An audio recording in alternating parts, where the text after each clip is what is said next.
Hello students, कैसे आप सभी। तो आज हम स्टार्ट करेंगे स्टूडेंट्स +1 क्लास एटॉमिक स्ट्रक्चर से आगे ही हम क्या है डिस्कस करेंगे। हम आगे स्टार्ट करेंगे। और स्टूडेंट्स, वीडियो के लेट होने का एक रीजन ये था कि कोविड-19 के कारण जो भी क्या है समस्याएं जो आ रही हैं, तो सीबीएसई का नोटिस आ रहा था बार बार सिलेबस रिवाइज किया जाएगा। तो उसी की वेट हम कर रहे थे, क्या रिवाइज किया जाएगा, यानी कौन से टॉपिक निकाले जाएंगे, कौन से रखे जाएंगे। और अब सिलेबस रिवाइज भी हो चुका है और कुछ टॉपिक इन्होंने हटा भी दिए हैं और कुछ क्या है ऐड, तो +1 क्लास में ऐड नहीं किए हैं, कुछ यूनिट हटा दी गई है और कुछ टॉपिक्स क्या है इन्होंने कम कर दिए हैं यहाँ पर। तो स्टूडेंट्स इसलिए हम वेट कर रहे हैं क्योंकि इनका पता नहीं क्या क्या ऐड किया जाए और क्या हटा दिया जाए। अब 12th क्लास में क्या किया है इन्होंने, एक फर्स्ट यूनिट होती थी सॉलिड स्टेट, जो पिछले साल नहीं थी, वो ऑलरेडी हटा रखी थी, अब की बार वो ऐड कर दी। और पीछे वाले इजी यूनिट थी वो क्या है हटा दी। हमने वहां पॉलीमर भी करवा दिया था और वो यूनिट अब क्या है कंप्लीट यूनिट या ये क्या है इन्होंने हटा दी। तो स्टूडेंट्स इनका कुछ पता नहीं होता, इसलिए क्या है हम यही वेट कर रहे थे। इसका रीजन यही था एक लेट होने का।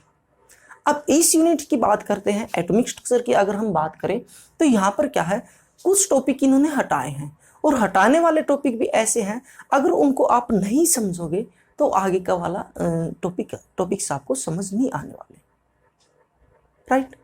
जैसे क्या है थॉमसन मॉडल, रदरफोर्ड मॉडल, वो ठीक 9th क्लास में आ चुका था, वो इन्होंने रिमूव कर दिया। इन्होंने स्टार्टिंग सीधा कहाँ से किया है, बोर्स मॉडल से इन्होंने स्टार्ट किया है। बट क्या है कुछ ऐसे क्या है डेवलपमेंट्स हुई जिसके कारण बोर मॉडल क्या है डेवलप्ड हुआ और उसमें क्या है वो हमने पढ़ना बहुत जरूरी है। फिर इन्होंने क्या लिख दिया, dual nature of radiations and dual nature of matter, वो भी टॉपिक डाल दिया। अब उसके लिए डुअल नेचर का मीनिंग क्या होता है, डबल नेचर है भाई उसका। Double nature means particle nature और वेव नेचर। तो हमने वो दोनों नेचर एक बार देखने होंगे, पार्टिकल नेचर कौन सा है और वेव नेचर कैसा था, इसलिए क्या हम उसको छोड़ ही नहीं सकते। एक रदरफोर्ड मॉडल यहां से रिमूव हो गया है। रदरफोर्ड मॉडल में भी क्या है कुछ कंफ्यूजन इन्होंने क्या चला रखे थे। मैं सीबीएसई की इसकी एनसीईआरटी की बात करता हूं, एनसीईआरटी में भी क्या डाल रखा था, जो रदरफोर्ड मॉडल में रदरफोर्ड नाम के साइंटिस्ट हुए उन्होंने क्या है अल्फा रेज स्कैटरिंग जो एक्सपेरिमेंट किया था, तो वहां पर क्या लिखा गया है +1 क्लास में ये लिखा गया भाई very few particles alpha particles come back, यानी कि वापिस आए या रीबाउंस्ड हो गई। तो उन्होंने डाटा क्या दिया है, सिमिलर टू 1, ठीक है, आउट ऑफ 20,000, ठीक है। ये डाटा क्या है +1 क्लास की साइंस में है, एनसीईआरटी में दिया गया है। अब स्क्रीन पे देखो, हमने इसकी क्या ये पिक भी मैं दिखा रहा हूं और यही डाटा क्या है हम पढ़ते आ रहे थे। मैंने भी अपने टाइम में यही डाटा पढ़ा था और हायर क्लासेस में बीएससी में एमएससी में क्या है वहां भी हमने रिसर्च में भी हम क्या यूनिवर्सिटीज में भी यही डाटा चलता। अप्रोक्सीमेट वैल्यू होती, सही है, अप्रोक्सीमेट वैल्यू है 1 आउट ऑफ 20,000 अल्फा पार्टिकल्स क्या है उससे क्या टकराकर वापिस आ गए, जो गोल्ड फॉइल के एक्सपेरिमेंट किया था रदरफोर्ड नाम के साइंटिस्ट ने। तो एक बार क्या हुआ, थोड़ी सी मैं अपनी बात बताता हूँ। 9th क्लास के बच्चे आ गए, तो 9th क्लास के स्टूडेंट्स क्या है वो लिख रहे भाई 1 आउट ऑफ 12,000, ठीक है, पार्टिकल्स रिबाउंस कम बैक यानी कि वापिस आए। तो मैंने कहा ये 12,000 में 20,000 में तो काफी डिफरेंस हो गया, अप्रोक्सीमेट वैल्यू होती है। तो उन्होंने कहा सर हमारी बुक में ऐसे ही है और यही सही है। फिर मैंने उनकी एनसीईआरटी बुक चेक की तो वहां पे यही लिखा हुआ है। एनसीईआरटी भी क्या है देखो कितनी गड़बड़ कर रही है, यानी कि एक जगह क्या दे रही है और एक जगह क्या दे रही है। 9th क्लास में ये है, आप देखो उसके ऊपर, और आप अपनी बुक भी देखना, एनसीईआरटी की बुक्स देखना 9th क्लास की और अब +1 क्लास की बुक्स देखना, वहां पर क्या है 20,000 दिया, वहां 12,000 दिया, ये तो काफी डिफरेंस हो गया। और एक हायर लेवल की बुक्स देखी, वो क्या लिख रहे 1 आउट ऑफ 1 लाख, तो ये पता नहीं क्या लिख रहे थे क्या है भाई। हमने क्या हमारे टाइम में भी हमने क्या पढ़ा था, यही पढ़ा था भाई 1 आउट ऑफ 20,000, और क्या है आगे भी यही आता हायर क्लासेस, और क्या है जो हायर बोर्ड्स यूनिवर्सिटीज होती है और लेक्चरर प्रोफेसर क्या होते हैं वो भी इसी बात को मानते हैं, यही डाटा क्या अप्रूव होता है, हमने यही पढ़ा था। अब मेरे को नहीं पता क्यों वो 9th क्लास में उन्होंने एनसीईआरटी में डाल दिया, और उसके रेफरेंस बुक बनेंगी, वो छपेंगी तो एनसीईआरटी को बेस मान के चलेंगे, वो भी यही बनाएंगे 10th तक जो बुक छाप रहे हैं। तो ऐसे ऐसे कंफ्यूजन हो जाते हैं स्टूडेंट्स। चलिए छोड़िए, ये तो मैं छोटी सी बात शेयर कर रहा था। और आज हम करेंगे भाई developments leading to the Bohr's model of atom. भाई 2 डेवलपमेंट बहुत इंपॉर्टेंट आई, जिससे क्या है रदरफोर्ड मॉडल क्या है फेल हो गया, ठीक है। और वो कौन कौन सी थी, जिसके कारण क्या है किसकी डेवलपमेंट हुई, बोर्स मॉडल की डेवलपमेंट हुई। तो इसमें हम पढ़ लेते स्टूडेंट्स। फर्स्ट इसमें क्या थी,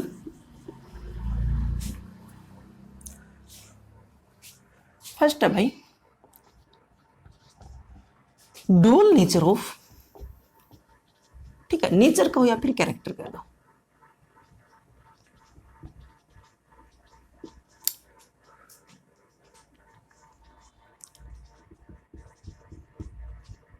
इलेक्ट्रोमैग्नेटिक वेव,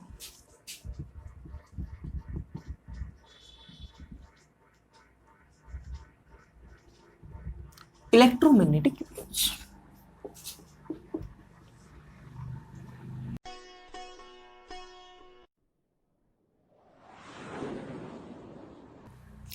और next students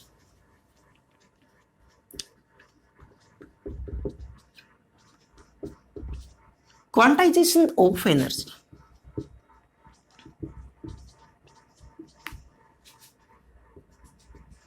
quantization of energy, ठीक है।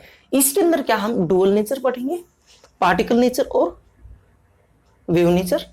और उसके बाद क्या क्वांटाइजेशन ऑफ एनर्जी किससे है, एटॉमिक स्पेक्ट्रा से प्रूव होती हुई। एटॉमिक स्पेक्ट्रा का क्या है रिजल्ट है, ठीक है। जो अब क्या है ये पोर्शन ये उन्होंने हटा दिया, रिमूव कर दिया इस चैप्टर से। क्वांटाइजेशन का मीनिंग क्या होता है students,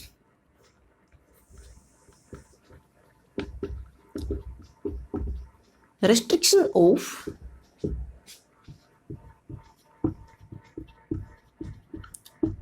any property to discrete value,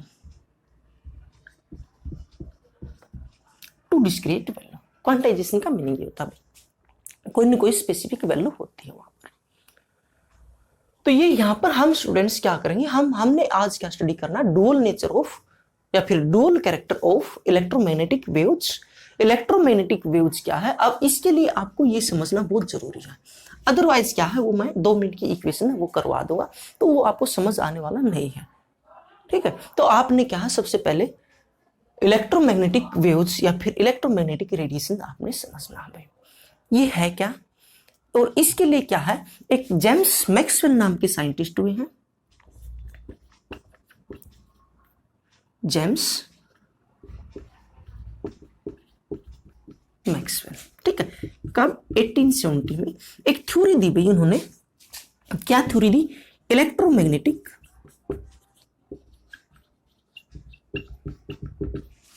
wave theory. Electromagnetic wave theory दी, ठीक है। किसने दी, जेम्स मैक्सवेल ने दी। कब दी, 1870 के अंदर। तो इसमें क्या कहा उन्होंने, ये कहा भाई कोई भी चार्ज पार्टिकल है अगर वो मूव करता है किसके अंदर, under acceleration, it produce electric and magnetic field in the forms of wave, जिसको क्या कहा गया, इलेक्ट्रोमैग्नेटिक वेव्स। तो इसकी डेफिनेशन क्या होगी भाई, ही सजेस्ट दैट, इसने क्या सजेस्ट किया भाई,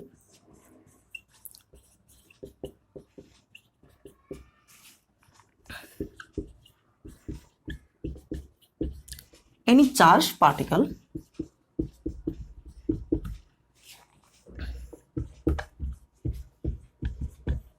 move under acceleration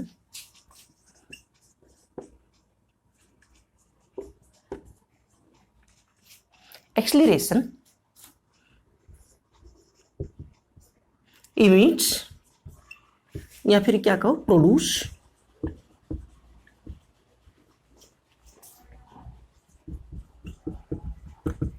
electric and magnetic field, ठीक है, oscillated perpendicular to each other.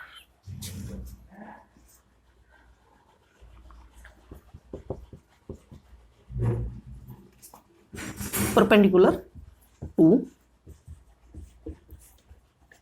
each other, ठीक है, ये परपेंडिकुलर का सिंबल है भाई।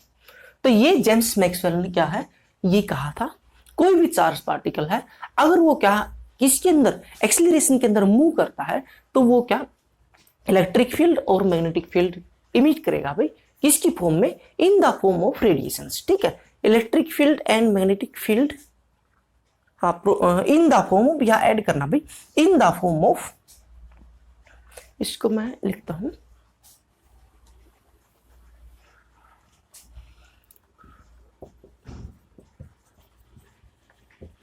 in the form of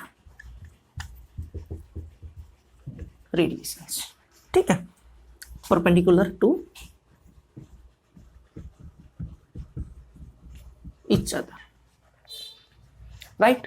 ये कह रहा था कोई भी, जैसे क्या है रदरफोर्ड ने क्या कहा था, बीच में न्यूक्लियस है और इलेक्ट्रॉन ऐसे रिवॉल्व कर रहा, तो ये कह रहा अगर रिवॉल्व करेगा तो क्या है वो रेडिएट करेगा भाई, रेडिएशन की फॉर्म में क्या है इलेक्ट्रिक और मैग्नेटिक फील्ड क्या है एनर्जी इमिट करेगा, और इसके कारण क्या है वो एनर्जी इमिट करेगा।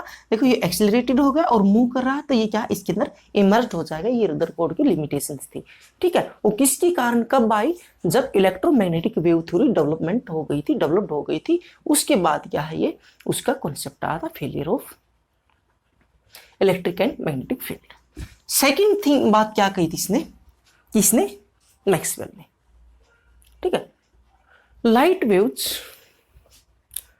कंसिस्ट इलेक्ट्रोमैग्नेटिक प्रॉपर्टीज, जो लाइट वेव्स है, जो लाइट रेडिएशंस आ रही हैं वो क्या है, क्या लिए हुए हैं, इलेक्ट्रोमैग्नेटिक प्रॉपर्टीज होती है उनकी। और नेक्स्ट क्या कहा इसने, सेकंड क्या कही अभी इसने, किसने, जेम्स मैक्सवेल ने, सेकंड के भी he said light wave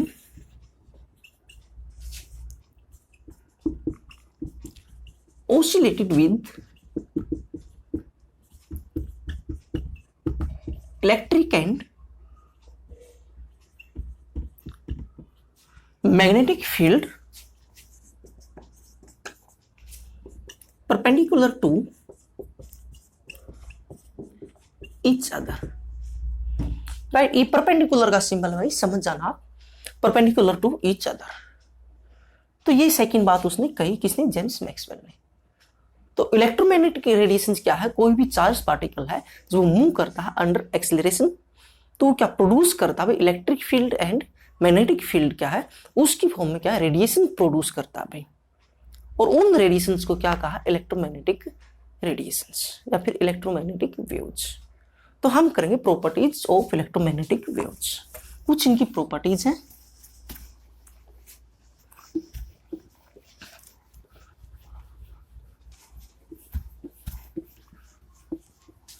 properties of electromagnetic waves या फिर रेडिएशन, एक ही बात है।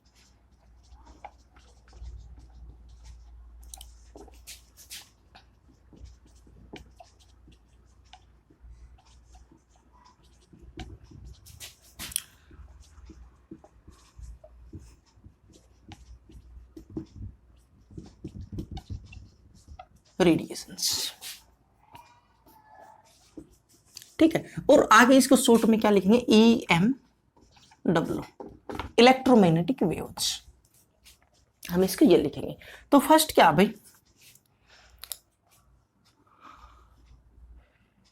ये इसकी डेफिनेशन भी बन सकती है, द वेव्स विच एसोसिएट, लिखते हैं भाई,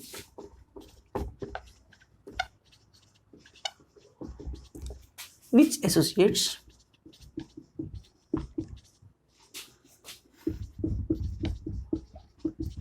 electric and magnetic field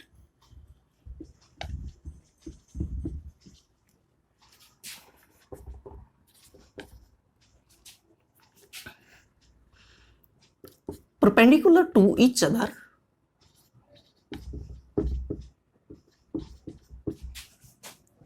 and and perpendicular to path of their propagation.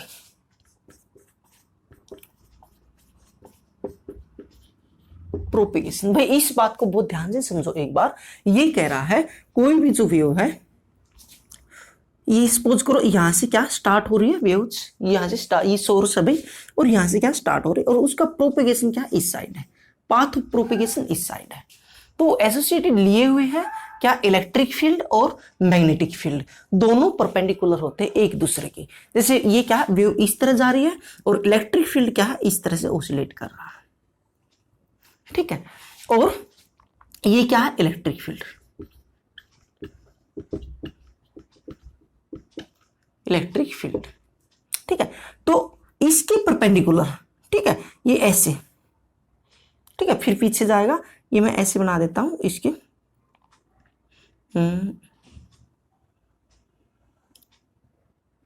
ठीक है, ये क्या है इसकी परपेंडिकुलर,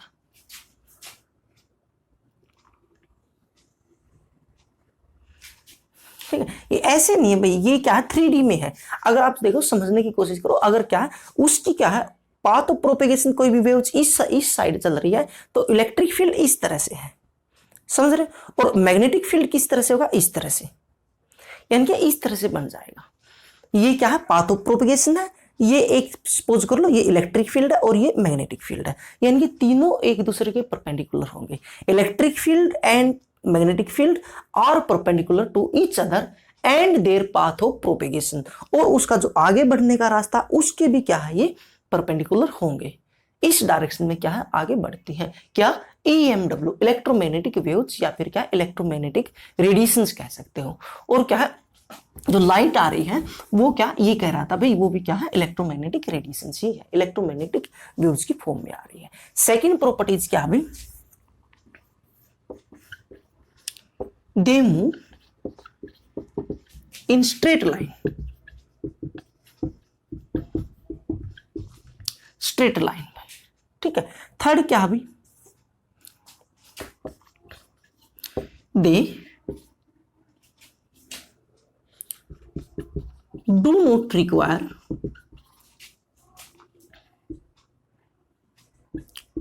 any medium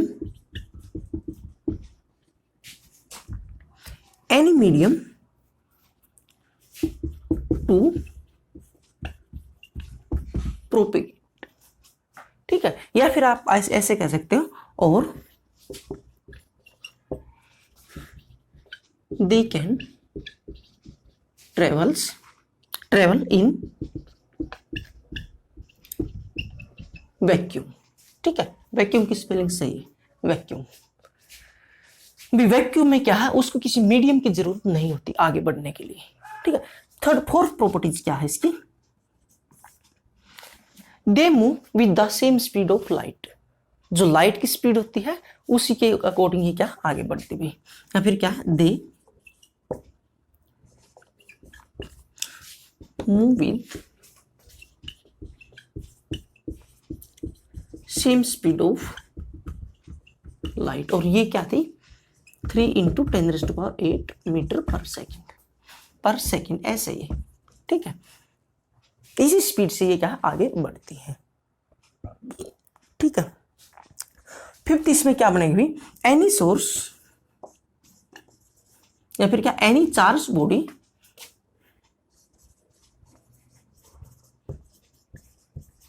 या फिर सोर्स इमिट्स EMW, कोई भी सोर्स इमिट कर सकता है। ये नहीं है कि जो सनलाइट आ रही है वो ही इलेक्ट्रोमैग्नेटिक वेव्स है, कोई भी क्या सोर्स इसको इमिट कर सकता है, ठीक है। बट वो तो है ही है, वो तो है ही, लाइट्स तो है ही, बट क्या है वो भी कर सकता है। तो ये क्या थी स्टूडेंट्स, इलेक्ट्रोमैग्नेटिक वेव्स थ्योरी थी। अब इसमें आता इलेक्ट्रोमैग्नेटिक स्पेक्ट्रा, इसको बहुत इजी वे से समझो। जब क्या है, अच्छा ये तो सही है, देखो इस लाइन में they move with the same speed of light, ठीक है। लाइट की स्पीड से तो मूव करते, इसमें एक बात और ऐड करो भाई, but different in lambda and new है भाई ये, ठीक है। वेवलेंथ एंड फ्रीक्वेंसी आगे डिस्कस करेंगे। वेव मोशन, इससे आगे मैं वेव मोशन टॉपिक करवाऊंगा, उसमें डिस्कस करेंगे। ये क्या लैम्डा, वेवलेंथ और क्या फ्रीक्वेंसीज, ये उनकी अलग अलग होती हैं। स्पीड तो क्या सेम स्पीड ऑफ लाइट होती है, बट यहाँ पर क्या इनकी फ्रीक्वेंसी और लैम्डा अलग अलग होता है इनका यहाँ पर, ठीक है। तो ये इसमें ऐड कर लेना इस पॉइंट के अंदर। और तो next students, electromagnetic spectra. Electromagnetic spectra क्या होता है भाई? The arrangement of electromagnetic waves, जो इलेक्ट्रोमैग्नेटिक वेव्स थी उन्हीं की एक अरेंजमेंट है in the decreasing order of frequency and increasing order of wavelength. भाई ये रिवर्स होगा। ये क्या है? फ्रीक्वेंसी है ये न्यू इन हर्ट्ज, ठीक है। ये क्या? वेवलेंथ, यहां पर वेवलेंथ इन मीटर। तो ये एक अरेंजमेंट है इलेक्ट्रोमैग्नेटिक वेव्स की ही अरेंजमेंट है in the increasing order of wavelength and decreasing order of frequency, ठीक है। या फिर आप उस साइड से कह सकते हो, बट आपने ये ध्यान रखना भी फ्रीक्वेंसी इंक्रीज होगी तो वेवलेंथ डिक्रीज होगी, और वेवलेंथ इंक्रीज होगी तो फ्रीक्वेंसी डिक्रीज होगी, ठीक है। ये आगे आपको समझ में भी आ जाएगा। तो यहाँ पर क्या स्टूडेंट्स, जब आप फ्रीक्वेंसी और वेवलेंथ को समझोगे तब समझ आ जाएगा। तो ये भी अरेंजमेंट है किसकी? इलेक्ट्रोमैग्नेटिक वेव्स की, और उसको क्या स्पेक्ट्रा कह दिया भाई, ठीक है। किस फॉर्म में है ये? डिक्रीजिंग ऑर्डर है ये। देखो फ्रीक्वेंसी है यहाँ पर क्या 10⁻24, फिर 22, 20, 18, 16, 14, यानी कि डिक्रीजिंग है भाई, डिक्रीज होती जा रही है फ्रीक्वेंसी हर्ट्ज में, ठीक है। और वेवलेंथ क्या है? देखो ये माइनस की वैल्यू कम होगी, वो इंक्रीज होगी, ठीक है। तो आप कहोगे भाई it is the arrangement of electromagnetic waves in the decreasing order of frequency and increasing order of wavelength. तो सबसे पहले स्टूडेंट्स एक बार बस देख लो, इसको बना लेना भैया आप। जो ये यहाँ की से यहाँ, और ये एक और मैं ध्यान से बता दूं, ये जो ये वैल्यू होती है ये फिक्स नहीं होती। यहाँ पर स्पेक्ट्रा रेज क्या होती है? जैसे आपने क्या है विजिबल स्पेक्ट्रा आपने देखा हुआ प्रिज्म से, एक दूसरे के ऊपर ऐसे लेयर चढ़ी हुई होती है, तो फिक्स वैल्यू नहीं होती। तो वो क्या अप्रोक्सीमेट यहाँ तक, इसको क्या कहा गया है? Gamma rays. उसके बाद क्या जो इस फ्रीक्वेंसी की वेव्स है उसको क्या कहा गया है? X rays. उसके बाद क्या यूवी अल्ट्रावायलेट रेज, और ये क्या आईआर इंफ्रारेड रेडिएशंस, ये माइक्रोवेव्स, और ये होती स्टूडेंट्स रेडियो वेव्स, ठीक है। ये क्या होती है? रेडियो वेव्स, ठीक है। रेडियो वेव्स, रेडियो में एफएम और एएम या फिजिक्स में पढ़ लोगे। ये क्या होती है? रेडियो वेव्स, और वो क्या होती है? Long radio waves. तो यहाँ पर समझने की बात क्या है? ये तो आप बना ही लोगे। इसमें समझने की बात क्या है? और जो इसके बीच का रीजन है, किसके बीच का रीजन? यूवी एंड आईआर के बीच का रीजन, ठीक है। जिसकी क्या है? वेवलेंथ क्या होती है स्टूडेंट्स? 400 to 750 नैनोमीटर वेवलेंथ, ठीक है। देखो वो मीटर में ले रहे हैं, ये क्या है? नैनोमीटर में। और कुछ बुक क्या है, फिर वही बात है अप्रोक्सीमेट नहीं, कुछ बुक इसको क्या दे देती है? 380 से क्या है 760 नैनोमीटर, ये डाटा होता है। एनसीईआरटी ये मानती है भाई, ठीक है। और हमारी हायर लेवल का स्टूडेंट एजुकेशन क्या इसको ये मानती है 400 to 750। प्रदीप वगैरह क्या पब्लिशर कुछ इसको ये दे रहे हैं, तो वो कोई बात नहीं, क्योंकि वो क्या अप्रोक्सीमेट वैल्यू है, फिक्स नहीं है ये। तो ये क्या visible spectra, the region between the UV and IR which have wavelength from 400 to 750 nanometre. याद रखना भी, नैनोमीटर आपको पता है 1 मीटर में कितने होते हैं भाई? 10⁻⁹ इतना होता है। ये क्या नैनोमीटर, ठीक है। 1 नैनोमीटर में क्या होता है, ठीक है, इतने मीटर, ऐसी यूनिट होती है जो आप क्या फर्स्ट यूनिट के अंदर पढ़ भी चुके हो। तो ये क्या, ये विजिबल स्पेक्ट्रा है। विजुअल स्पेक्ट्रा में क्या, ये क्या है? विबग्योर, आप समझते ही हो विबग्योर है ये भाई, 7 कलर है यहाँ पर। और उसके बाद आपने एक बात बहुत ध्यान रखनी है, जो विजुअल स्पेक्ट्रा के इस साइड का रीजन है, जो ये रेज है, ये हार्मफुल होती है भाई किसके? लिविंग थिंग्स के लिए, हमारे लिए भी बहुत ज्यादा हार्मफुल होती है। और उस साइड वाली क्या है, वो क्या है? लेस हार्मफुल होती है। हार्मफुल तो होती है बट वो क्या है? बहुत कम होती है एज कम्पेयर टू इनके, ठीक है। गामा रेज क्या है? एक्स रेज, ये क्या है? यूवी, ये सारी की सारी क्या है? हमारी बॉडीज के लिए या फिर क्या लिविंग थिंग्स के लिए बहुत ज्यादा हार्मफुल होती है, ठीक है। और ये सारी की सारी क्या है? इलेक्ट्रोमैग्नेटिक वेव्स ही है। जितनी भी लाइट क्या है ऊपर से आ रही है, सनलाइट से आ रही है, वो क्या सारी की सारी क्या इलेक्ट्रोमैग्नेटिक वेव्स ही मानी गई है। तो यहाँ पर स्टूडेंट्स आपने क्या है, ये स्पेक्ट्रा आपने बना लेना है। ये विजिबल स्पेक्ट्रा, ये क्या है, ये ऊपर वाला क्या, इलेक्ट्रोमैग्नेटिक स्पेक्ट्रा, ठीक है, और ये नीचे वाला क्या, विजिबल स्पेक्ट्रा, ठीक है। ये वो लाइट जो हम देखते हैं, जो हमें दिखाई देता है, और दिखाई भी कैसे देती है, ये मिक्स होकर हमें व्हाइट कलर दिखाई देता है। तो ये क्या है, विजिबल स्पेक्ट्रा, और इसको एक बार आप इसको नोट कर लो, विजिबल, इसको इलेक्ट्रोमैग्नेटिक स्पेक्ट्रा को। नेक्स्ट वेव मोशन करते हैं। तो नेक्स्ट आता स्टूडेंट्स हमारा wave motion.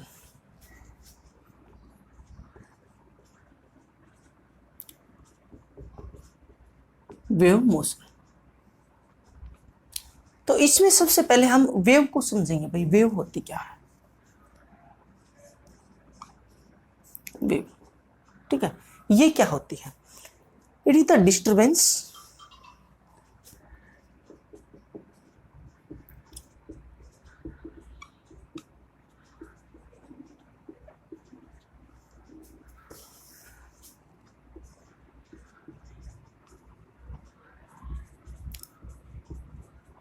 produced from the source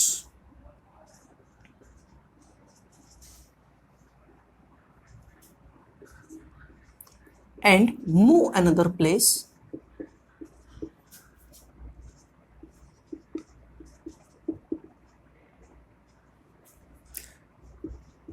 in the form of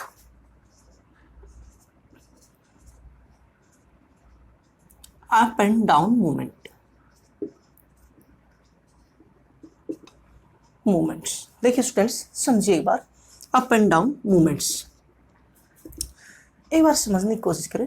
भाई वेव्स क्या होती है, एक कुछ डिस्टर्बेंस होती है जो किसी भी सोर्स से प्रोड्यूस होती है और दूसरी जगह चली जाती है, ठीक है। रेडिएशन क्या होती है, रेडिएशन और वेव में थोड़ा डिफरेंस बताता हूँ। रेडिएशन क्या होती है, transfer of energy through the space in the form of wave.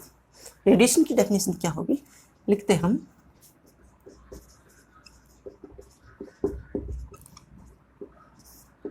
Radiations, it is the transfer of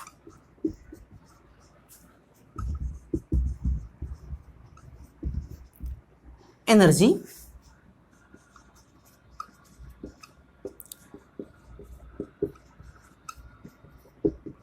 through the space in the form of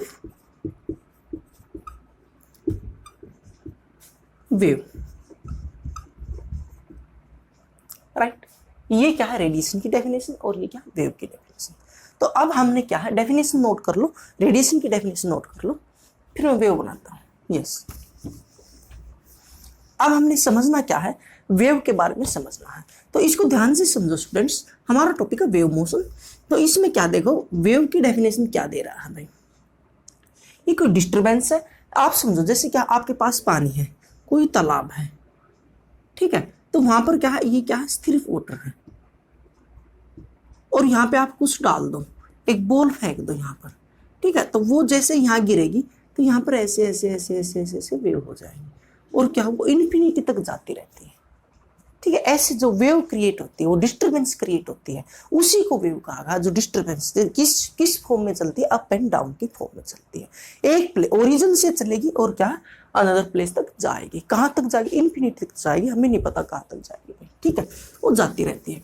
उसके बाद क्या है, देखो जैसे ये ओरिजिन है, और यहाँ से क्या है, ये ऐसे कोई भी, ये इस तरह से जो मूवमेंट हो रही है, इसको हम वेव कहेंगे। इसको ध्यान से समझो भाई, ठीक है। ये इसका मेन पॉइंट है, ये इसकी मेन पोजीशन है, ये मेन पॉइंट है। तो अब देखो स्टूडेंट्स, मैं सारे यहाँ पे एक बात, यहाँ पर बहुत सारे टॉपिक मैं आपको समझा दूंगा, और फिर क्या है, डेफिनेशन भी नोट कर लेंगे। जो ये वेव है, इसकी एक साइकिल देखो, अगर मैं यहाँ से उठाकर और इसको यहाँ तक, इसको ऐसे डाइवर्ट कर दो, इसको मोड़ दो ऐसे, तो ये इसके ऊपर आ जाएगी, यानी एक साइकिल कंप्लीट हो जाएगी। तो यहाँ से जो यहाँ तक डिस्टेंस है ना, यहाँ से यहाँ तक, ठीक है, या फिर ये कह लो इस पॉइंट से लेकर इस पॉइंट तक, ठीक है, इनको ऐसे घुमा दो, ऐसे टर्न कर दो, तो ये ऐसे मिल जाएगी इस डिस्टेंस को, आप इसको भी कह सकते हो। ठीक है, इस डिस्टेंस को या फिर क्या इस डिस्टेंस, जहां तक क्या एक साइकिल, किसी भी वेव की एक साइकिल कंप्लीट हो जाती है उसको हम कहते हैं वेवलेंथ। क्या कहेंगे?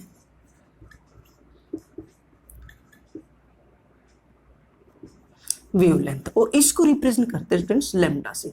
वेरी वेरी वेरी इंपॉर्टेंट, हर बार आएगा।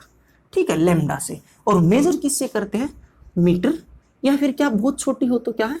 सेंटीमीटर। ठीक है, मीटर आपको पता है SI यूनिट है। तो ये क्या है? वेवलेंथ। ठीक है भाई, distance travelled by the wave to complete one cycle. तो वेवलेंथ की डेफिनेशन क्या होगी यहां पर? वेवलेंथ की डेफिनेशन क्या होगी? Distance travel by the, travel या फिर कह लो बाय द वेव, या फिर ट्रेवल टू कंप्लीट। ठीक है, बाय तो उसकी वेव से ही है, टू कंप्लीट वन साइकिल। एक साइकिल कंप्लीट करने में जितनी डिस्टेंस ट्रेवल की जाती है उसको क्या कहते हैं? वेवलेंथ। लैम्डा से रिप्रेजेंट करेंगे। और इसमें क्या स्टूडेंट्स यूनिट क्या होगी इसकी? मीटर या फिर सेंटीमीटर। राइट, ये वेरी वेरी इंपॉर्टेंट है। वेवलेंथ की डेफिनेशन क्या होगी भाई? Distance travel by the wave to complete one cycle. और किस में मेजर करते हैं इसको? मीटर या फिर सेंटीमीटर में। राइट, उसके बाद हम देखते हैं यहां पर क्या है, एक बात समझो, जो ये ऊपर वाले है ना, ये यहां से ये मीन पोजीशन है, इसे ऊपर वाला पोर्शन इसको कहते हैं भी क्रेस्ट, और इसको नीचे वाले को कहते हैं ट्रफ। ये नोट करो भाई, वेरी वेरी इंपॉर्टेंट है ये। ठीक है, एम्पलीट्यूड क्या होता है? एम्पलीट्यूड ए से रिप्रेजेंट करेंगे और लिखते हम किसे, कैसे इसको? एम्पलीट्यूड। ठीक है, the maximum distance from the main position of the wave. जो ये मेन पोजीशन है यहां से, और ये मैक्सिमम डिस्टेंस है भाई, एक साइड की डिस्टेंस यहां से क्या है? यहां तक, या फिर क्या यहां तक, ये इसका एम्पलीट्यूड हो जाएगा ए। याद रखना भाई, ये क्या है? एम्पलीट्यूड। ठीक है, उसके बाद क्या इंटेंसिटी क्या होती है? यहां पर एक बात बताता हूं, इंटेंसिटी क्या है इसके according? Amplitude square, directly proportional to amplitude square. Intensity होती है brightness, brightness of the wave, या फिर उसकी चमक कह लो, वो क्या होती है? Directly proportional to A square. तो ये क्या स्टूडेंट्स, ये हमारे क्या? एम्पलीट्यूड। ठीक है, उसके बाद हम आते हैं फ्रीक्वेंसी पर। फ्रीक्वेंसी क्या है? इसको मैं रब कर देता हूं, यहां डेफिनेशन लिखेंगे हम।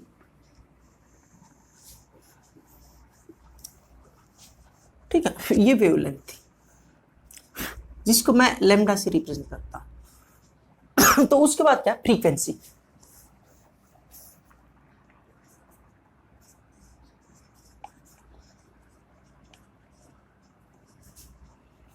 Frequency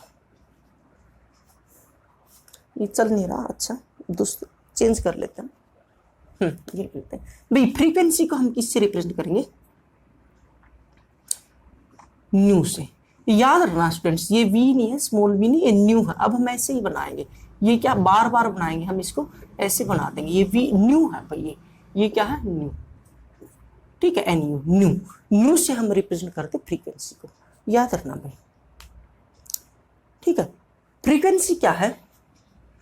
it is the number of waves passed through a point in 1 second, या फिर नंबर ऑफ साइकिल भाई एक सेकंड में। देखो ये ऐसे जाएगी, इस तरह से, इस तरह से, इस तरह से, इस तरह से, ऐसे जाएगी। तो एक सेकंड में एक पॉइंट से, किसी भी पॉइंट से कितनी साइकिल कंप्लीट हो जाएगी, उसको कहते हैं फ्रीक्वेंसी। ठीक है, कितनी? एक सेकंड में भाई। ठीक है, नंबर ऑफ, यहाँ क्या कहोगे? साइकिल, या ऐसे कर लो भाई, frequency it is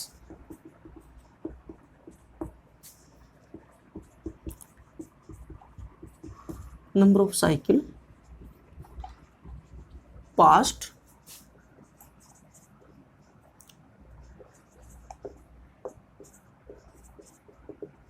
through a point in 1 second. 1 second. और इसको हम मेजरमेंट कैसे करते हैं भाई, CPS, साइकिल पर सेकंड। भाई एक साइकिल देखो यहां से लेकर यहां तक कंप्लीट होगी एक साइकिल, ठीक है, वो कितनी साइकिल, कितनी एक सेकंड में कितनी वेव पास जा रही है। तो फ्रीक्वेंसी जितनी भी कम, वेवलेंथ जितनी ज्यादा होगी उतनी ही क्या है साइकिल कम जा पाएंगे। अगर क्या है ऐसे वेव हो, देखो इसको समझो, ऐसे वेव हो तो ये क्या है, देखो इतनी होगी वेवलेंथ, कितनी होगी यहां से लेकर यहां तक कंप्लीट, यानी कि यहां से यहां मान लो, तो ये क्या वेवलेंथ हो गई। वेवलेंथ कम है तो बहुत ज्यादा साइकिल पास हो जाएंगे, यानी कि बहुत ज्यादा वेव पास हो जाएंगी एक सेकंड के अंदर। तो इसलिए कहते हैं फ्रीक्वेंसी जितनी क्या है ज्यादा होगी, वेवलेंथ उतनी ही कम होगी। फ्रीक्वेंसी जितनी कम होगी वेवलेंथ उतनी ही ज्यादा होगी, यानी कि ये रिवर्स होता है। और इसको क्या हर्ट्ज में भी माप लेते हैं, हर्ट्ज नाम के साइंटिस्ट ने दी थी, और इसको HZ हर्ट्ज में मापते जनरली, ठीक है। फ्रीक्वेंसी को number of cycle passed through a point in 1 second, एक सेकंड में कितनी साइकिल पास हो रही है उसको कहते हैं फ्रीक्वेंसी, कितनी फ्रीक्वेंसी की वेव जा रही है, राइट। उसके बाद स्टूडेंट्स वेव नंबर,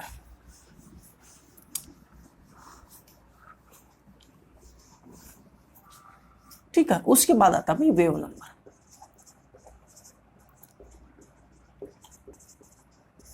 इसको हम न्यू बार से रिप्रेजेंट करेंगे, इसको किससे करेंगे, वेव नंबर को न्यू बार से, ठीक है। इसमें और इसमें डिफरेंस क्या है, जैसे मैं यहां बना लेता हूं, ये हमारी वेव थी यहां पर, ठीक है। Number of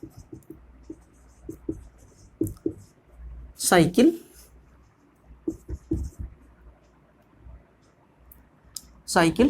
in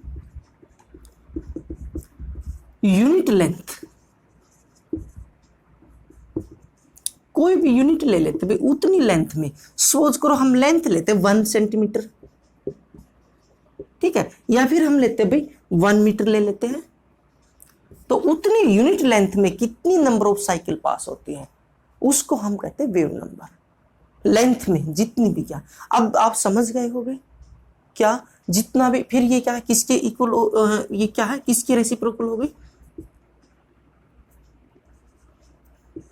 new bar lambda, क्योंकि जितना भी वेवलेंथ ज्यादा होगा उतनी ही क्या है साइकिल कम बनेंगे। भाई number of cycle in unit length, unit length कहेंगे, और यहाँ पर लेंथ क्या है किस में ले सकते हैं भाई, मीटर में SI यूनिट होगी, और कॉमनली क्या है सेंटीमीटर में भी ले लेते हैं जनरली, मीटर सेंटीमीटर, यानी कि 1 सेंटीमीटर डिस्टेंस में कितनी साइकिल कंप्लीट होंगी उसको कहेंगे हम वेव नंबर, ठीक है।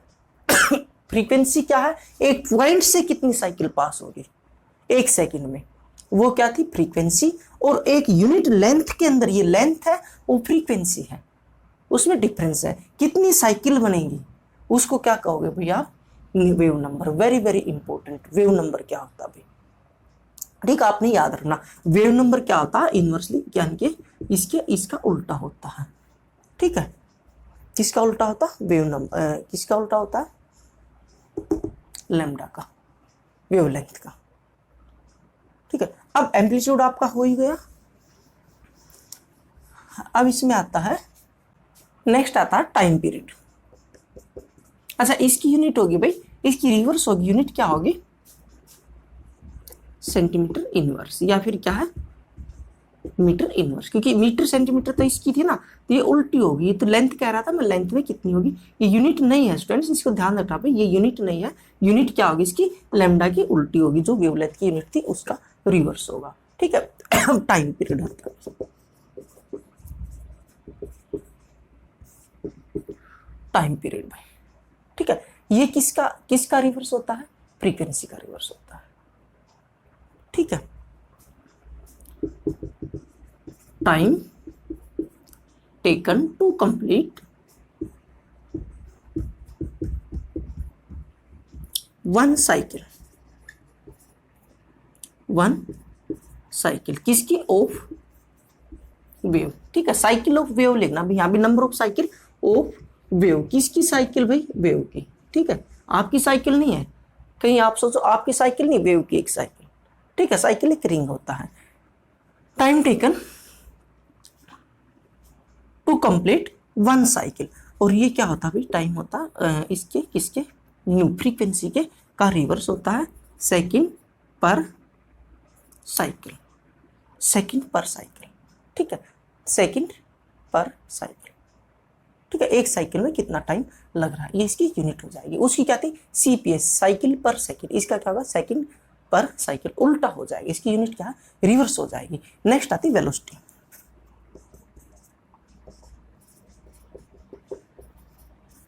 वेलोसिटी, ठीक है, distance travelled bye, distance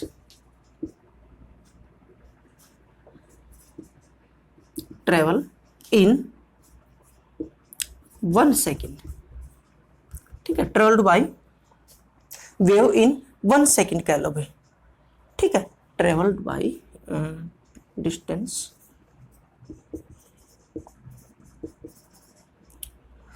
travelled yes in 1 second, एक सेकेंड में कितनी डिस्टेंस क्या है ट्रेवल की गई है।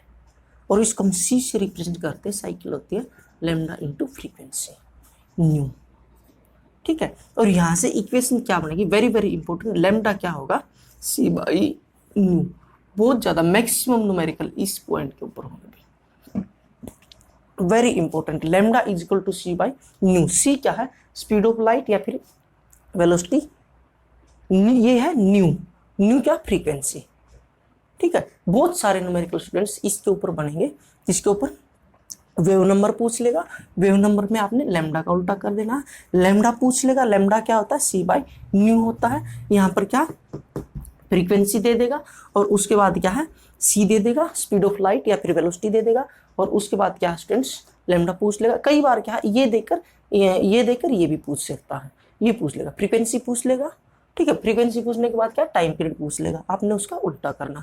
तो इनमें से बहुत ज़्यादा क्या है न्यूमेरिकल्स बनते हैं, बहुत अच्छा टॉपिक है ये वेव मोशन वाला, आपने समझना। अपर वाले को क्या कहोगे क्रिस्ट और नीचे वाले को ट्रफ, ठीक है। ये क्या ये हमारे क्या हम बार बार आएंगे, अब आपने क्या नहीं पूछनी है, और क्या वेलोसिटी नहीं पूछनी, फ्रीक्वेंसी नहीं पूछनी क्या होती है। तो मैं समझता हूँ आपको समझ आ गया होगा। आज के लिए इतना ही, फिर नेक्स्ट लेक्चर में करते हैं। हाँ स्टूडेंट्स एक बात रह गई थी, इसकी फ्रीक्वेंसी की यूनिट क्या है सेकंड इनवर्स भी ले लेता है, सेकंड इनवर्स भी हो जाती है, और यहाँ पर यूनिट क्या होगी, इसकी यूनिट भूल गया था मैं, ये बता रहा हूँ, इसकी यूनिट क्या होगी भाई मीटर पर सेकेंड, ठीक है, इसकी मीटर होती है, और इसकी क्या वेलोसिटी की क्या पर सेकेंड होती है, सेकेंड इनवर्स भी होती है, ये इसकी यूनिट होती है वेलोसिटी की, ठीक है। ये रह गई थी, तो इसको क्या है आप इसको अच्छे से करना। Thank you.